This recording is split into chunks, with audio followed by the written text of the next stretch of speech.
A situação atual. Os Illuminati mantêm o mundo em sua rede por intermédio dos banqueiros internacionais que estão em ligação com as sociedades de elite já mencionadas e pelos impérios que eles construíram. Eles estão a ponto de reforçar mais ainda seu poderio sobre este planeta. Seu controle principal se exerce graças às dívidas nacionais dos países. Além disso, existe uma força policial internacional que mantém na linha os estados independentes, tais como a Líbia e o Irã, são as tropas da ONU.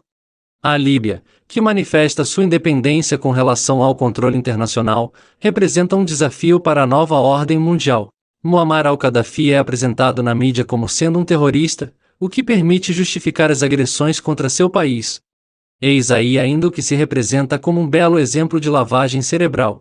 George Bush foi um dos melhores parceiros que os Illuminati jamais tiveram e deverá permanecê-lo até o último suspiro, porque está fortemente implicado com o tráfico ilegal de drogas, 8 dos protocolos. George Bush é um ex-chefe do CRF, membro da Ordem Skull e Bones, e membro da Comissão Trilateral e membro do Comitê dos 300. Seu concorrente nas últimas eleições presidenciais, Bill Clinton, o presidente atual, é membro da CFR, dos Bilderberger e membro vitalício da Ordem Franco-Maçônica de Molay. Ele é membro também da Comissão Trilateral desde o início dos anos 80. Os mais próximos colaboradores de Clinton que tiveram as melhores chances de alcançar os postos avançados no governo também fazem parte da Comissão Trilateral, entre eles seu principal conselheiro em economia, Felix Horatio, do banco nova-iorquino Lazard Brothers, Paul Volcker, ex-chefe do banco de emissão no governo Carter, Robert Ormad do banco nova-iorquino Goldman Sachs. Sua conselheira para as questões comerciais é Paula Stern, assim como seu conselheiro em política externa é Warren Christopher. A equipe mais restrita de Clinton conta, além do mais, com pessoas em evidência do Council of Foreign Relations, a CFR, e do Brookings Institute, dos quais os mais importantes são os banqueiros Peter Peterson, Robert Rubin e Roger Altman. O que significa, pois, que os dois candidatos às eleições eram 100% parceiros dos Illuminati, e que os cidadãos dos Estados Unidos não tinham outra escolha a não ser entre esses dois. Isso lembra muito bem as eleições do Partido Socialista Unificado da Alemanha, o SED, na ex-RDA. Acontece a mesma coisa na Alemanha com seus chanceleres. Brandt era membro do Comitê dos 300 e dos Bilderberger. Schmidt e Kohl pertenciam também aos Bilderberger. Ingham, que se aposentou desde então e teria sido, entretanto, o rival de Kohl nas eleições seguintes, faz parte também dos Bilderberger e do GAP. O governo dos Estados Unidos reconhece agora a Constituição das Nações Unidas como sendo a lei mundial. Nós estamos muito próximos da criação de um governo supramundial que todas as nações da Terra irão reconhecer. Ver 9 dos protocolos. Na Rússia, também, assistimos a um golpe de mestre. Boris Yeltsin retomou o cargo de Gorbachev. A pretendida dissolução do regime só corresponde, de fato, a uma mudança de nome. O aparelho militar é não somente o mesmo, mas é mais possante do que nunca. Uma das últimas ações de Bush foi uma injeção de 12 bilhões de dólares para reforçar esse aparelho militar. Já não percebestes que, malgrado as somas enormes que Clinton envia para a Rússia, os russos morrem de fome? Sabeis tudo o que poderia melhorar graças a essas somas de dinheiro? Todo o dinheiro passa, de fato, para a produção de armas e para o aparelho dos serviços secretos. Segundo Vertraulich Mitteilungen, a Comunicações Confidenciais, de 12 de outubro de 1993, a exportação de armas da Rússia abaixou em 1992 só a 1,8 bilhões de dólares. Isso corresponde perto de 6% das exportações de armas de 1986, ano de pico, quando as exportações chegaram a 26 bilhões de dólares. Quando a CEI, a Comunidade dos Estados Independentes, juntar-se ao exército americano nas tropas da ONU, as pessoas acreditarão em uma aliança dos dois superpoderes que foram inimigos durante décadas, o que na verdade, jamais foi o caso.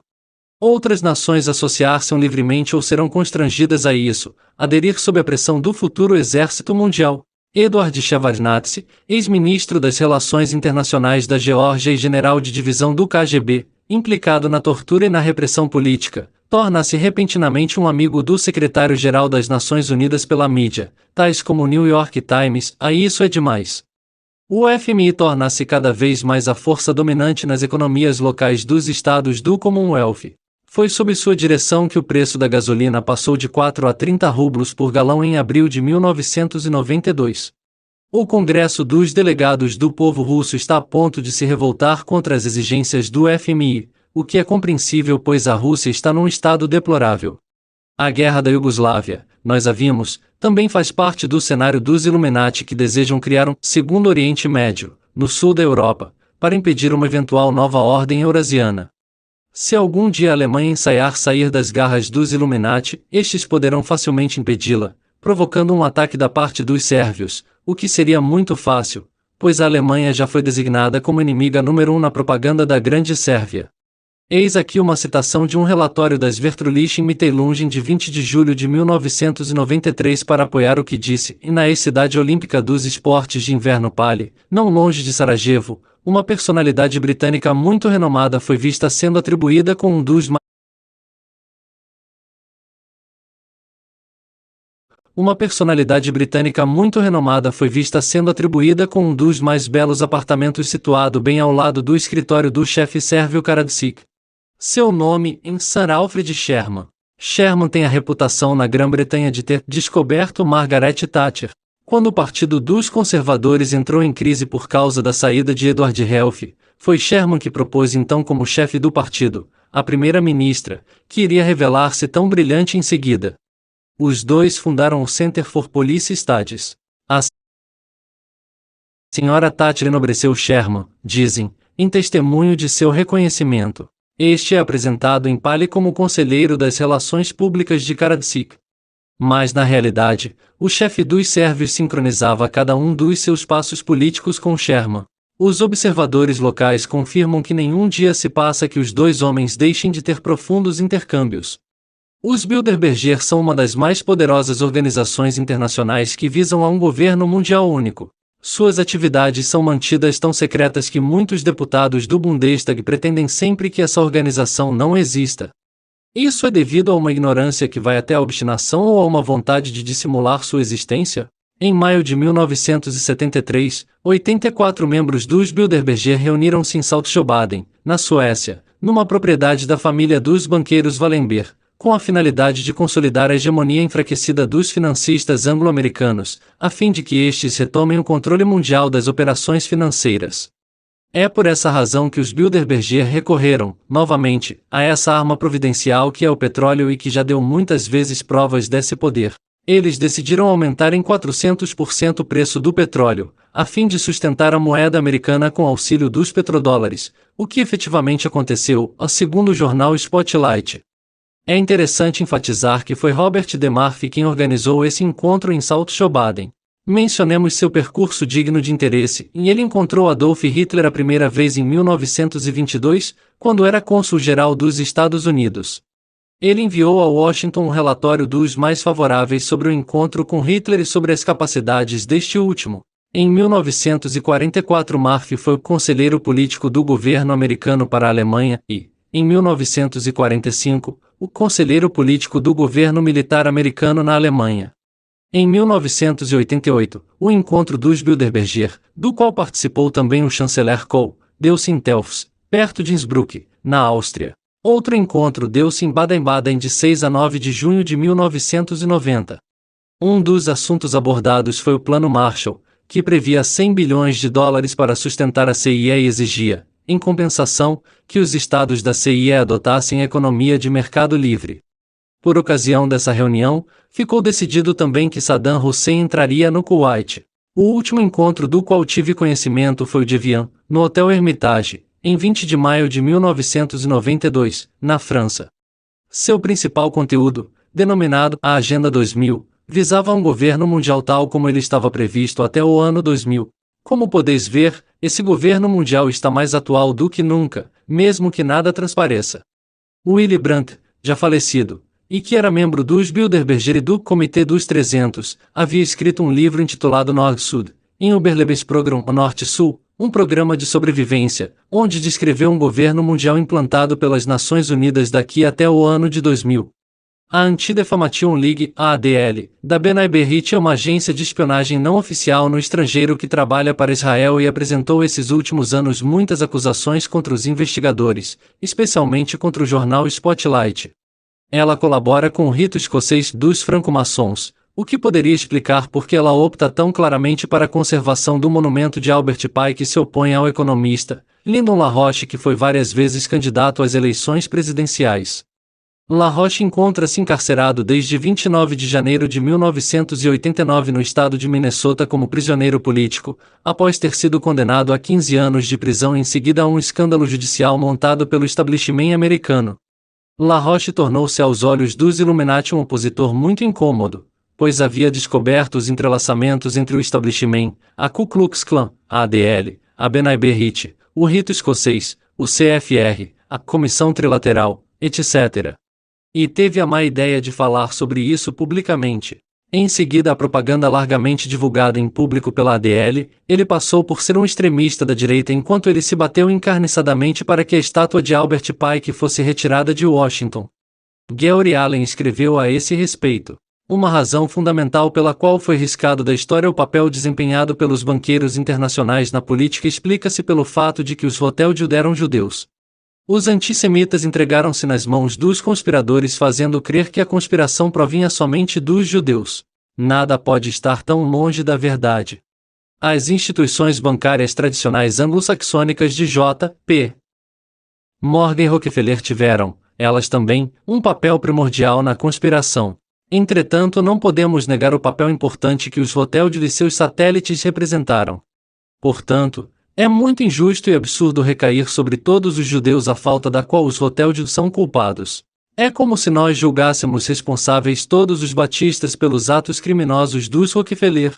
Os judeus entre os conspiradores utilizaram uma organização que se denomina Anti-Defamation League, a Liga Antidifamatória. Essa organização lhe serve de instrumento para convencer qualquer pessoa de que o simples fato de falar negativamente dos Rothschild e de seus aliados é um ataque contra os judeus. Foi dessa forma que eles puderam abafar quase todas as informações autênticas sobre os banqueiros internacionais e fazer disso um tabu em nossas universidades. Todo indivíduo ou todo livro que busca saber mais a respeito é logo atacado por centenas de comitês da ADL que se encontram em todos os países. A ADL não se deixa jamais desviar, nem pela verdade nem pela lógica, de sua tática perfeita de difamação. Na verdade, ninguém tem mais direito de estar contra os Rothschild do que os próprios judeus. Os Warburgs, uma parte do Império Rothschild, auxiliaram a financiar Hitler. Precisamos agora falar sobre o Japão. O Japão é para muitos especialistas o país melhor preparado para as mudanças globais que serão ocasionadas pela tecnologia no próximo século. O fato de japoneses eminentes pertencerem à Comissão Trilateral não significa que o Japão esteja infiltrado 100% por ela. A elite japonesa está, com efeito, englobada poderosamente numa rede de lojas secretas nacionais que as multinacionais anglo-americanas, até o presente, só puderam ter uma pequena influência sobre o poder econômico do Japão. É o que demonstra muito bem o livro escrito por Akio Morita, chefe da Sony, e por Shintaro Ishihara, político, referindo-se ao Japão, intitulado O Japão que Sabe Dizer Não. O livro, que era, a princípio, somente destinado aos japoneses, teve o efeito de uma bomba. Ele refere-se aos Estados Unidos como amigo indesejável, como um país racista, e insinua que o Japão pensa revidar-lhe as condições de capitulação que lhe foram impostas. Os autores descrevem os Estados Unidos visto do lado dos japoneses como um colosso vacilante, podre por dentro, a ponto de sucumbir, após um golpe mortal, sob sua bandeira estrelada flutuando como uma mortalha. Segundo eles, o Japão obrigou o sistema econômico americano a capitular de fato. Esses mesmos autores dizem sem rodeio o que até agora os homens de negócios influentes no Japão não ousaram exprimir, a não ser em círculos restritos e às escondidas. O exército americano bombardeou durante a Segunda Guerra alvos civis na Alemanha, mas foi somente sobre o Japão, que estava, no entanto, prestes a capitular, que ele lançou as bombas atômicas para fazer testes, e isso é uma prova abominável de racismo. Isso reforça as palavras de algumas personalidades eminentes do Japão que não escondem que os japoneses visam a destruição da economia americana para vingar Hiroshima e Nagasaki. Nós os ouvimos dizer, por exemplo: o Japão está em guerra com os Estados Unidos. Nós venceremos economicamente a América e usaremos de represálias para vingar-nos das humilhações que nos foram impostas pelos Estados Unidos no Pacífico.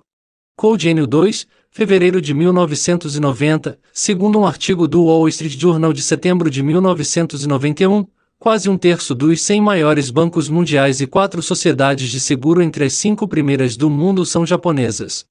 Grande parte das propriedades territoriais da Nova Zelândia, a maior parte dos hotéis e dos trustes da costa leste australiana e uma grande parte das florestas canadenses pertencem aos japoneses.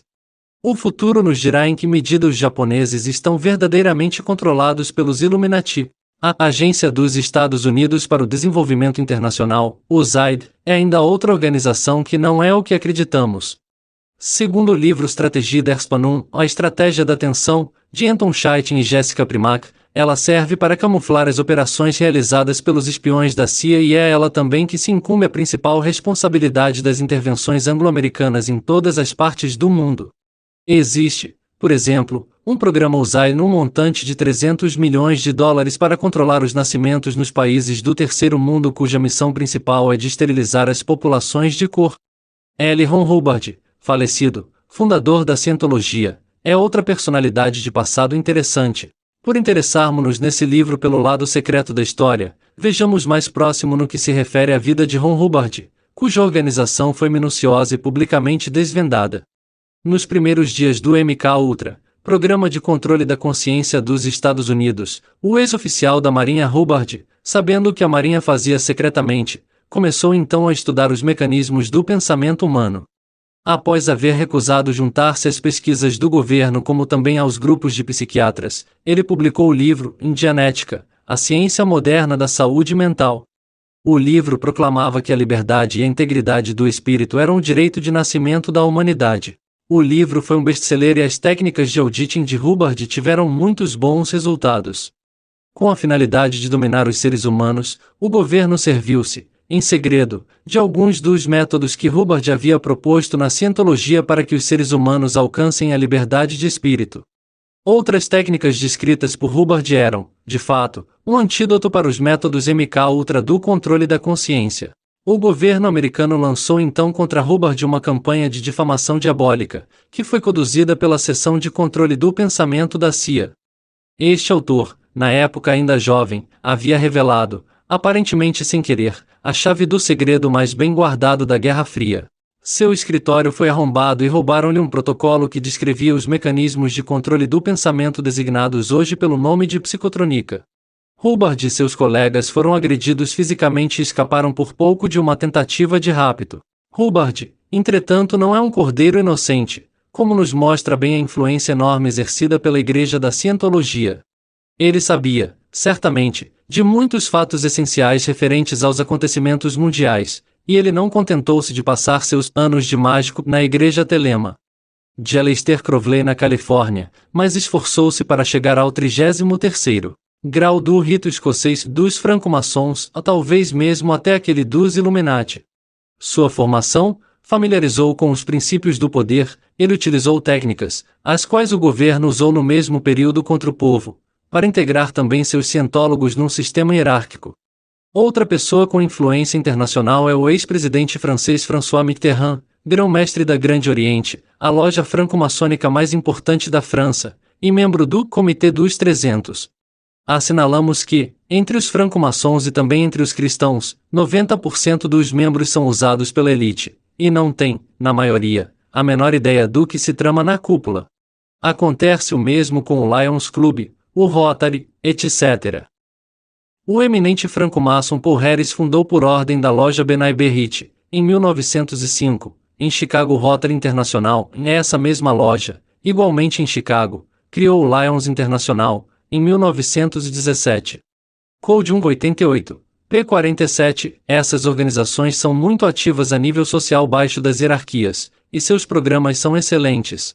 Em geral, os franco-maçons ou os cristãos se esforçam, com sua presença, para contribuir de forma construtiva na vida cotidiana.